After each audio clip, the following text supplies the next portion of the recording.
Hey, welcome back. Review a Day, episode number 203. My name is Leland, and thank you guys so much for finding this little review blog I do.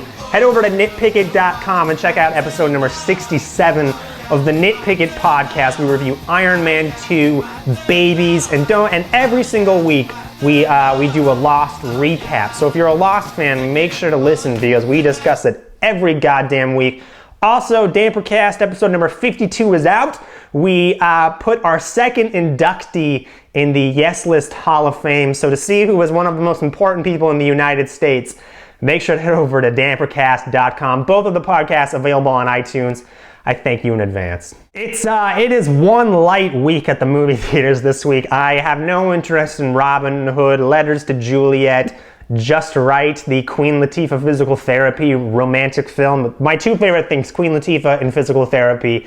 But I did get a chance earlier this week to check out the new documentary, Exit Through the Gift Shop. And this is a new documentary that focuses on the world of street art. It's told from the perspective of this guy named Terry Guetta, who was a French guy who moved to Los Angeles in the early 1980s, and he's completely obsessed with filming his life. He films himself urinating, he films his wife making eggs, himself playing with his kids, and he gets kind of caught up in the world of street art through this guy named Space Invaders, who's a street artist who made these little mosaics of characters from Space Invaders, and he would go around and he would paste them up on walls. He ends up, through that, meeting up with Shepard Fairey, who's the guy that made that Andre the Giant Obey poster, or most notably for the really iconic Barack Obama Hope image that we've seen 1,000 times over now.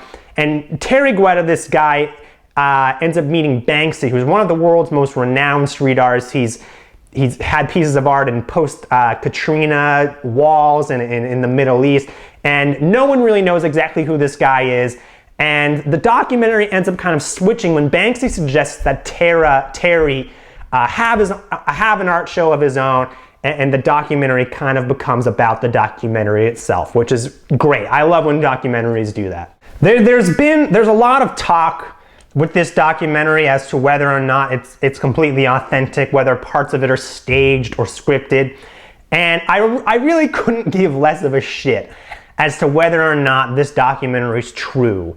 Because at the end of the day, with a movie, all I give a shit about is, was it entertaining? Was there some emotional honesty to it? Even when something is completely fake. We all watch movies that we know for a fact are fictional, but yet we invest in them and you can draw emotional experiences from that. So I really don't give a shit whether this movie is completely real or not, because at the end of the day, this documentary is fascinating, it is funny, it's insightful, and it's one of my favorite movies I've seen this year. My favorite parts of this movie, the entire opening of this movie, is this hidden camera footage of people graffitiing subway trains as they pass by, climbing up to billboards and doing these really crazy things, running from the police, and it's set to The Streets Are Ours. And this movie, when you are getting an inside look, when it's this nighttime footage of these artists climbing up the sides of buildings and spray painting giant billboards, it is really crazy to see the lengths that these guys will go to for art, what these guys are willing to do, because they're putting their bodies on the line safety-wise. They're climbing up buildings that aren't meant to be climbed. They're hoisting up giant buckets of paint and really doing shit that's pretty dangerous and pretty crazy.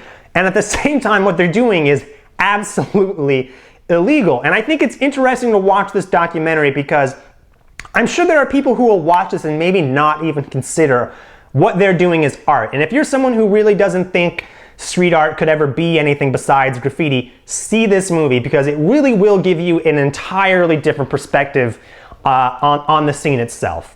It's really interesting because Terry Guetta, the star of this documentary, he was trying to make a documentary, kind of the comprehensive documentary about street art. And what ends up happening is he kind of tries to become a street artist himself, and he has this huge art expo in Los Angeles, and the entire movie shifts focus and becomes about that the line between commercialism and art, and whether or not, if you're selling kind of your soul, is it art? It's about artistic integrity. And I think that debate is as old as time, And, you know, I think it's something that movie after movie and people and artists have been trying to wrestle with since as long as we've had art. And that is fascinating to me, and it's really interesting and cool the way the documentary ends up being something different than what we originally expected it. But I don't think it quite lives up to how awesome the first half of this movie is. Seeing Terry Guetta with Shepard Fairey climb to the top of a building and put these giant stencils up and creating really unique pieces of art. And I should also mention that this documentary is really funny. Terry Guetta, the star of the center of this documentary, is as interesting a guy as you could possibly get with his French accent and this big mustache and these giant sideburns he has, and by the end when he has a broken leg and he's just being wheeled around and he's splashing paint everywhere, I can pretty much promise you that just about anyone will find something that they will love in this documentary. I really feel like I could recommend this to just about anyone. But seeing some of this artwork is really cool, and if you've never once thought about the world of street art or any of that, see this movie because it really is insightful, it's funny, it's really unique, and it's definitely deserved to be sought out. So seek this movie out if you get the chance. I give Exit Through the Gift Shop a 4 out of 5. Guys, make sure to head over to Dampercast.com or nitpickit.com. I thank you in advance, and I'll see you guys next time.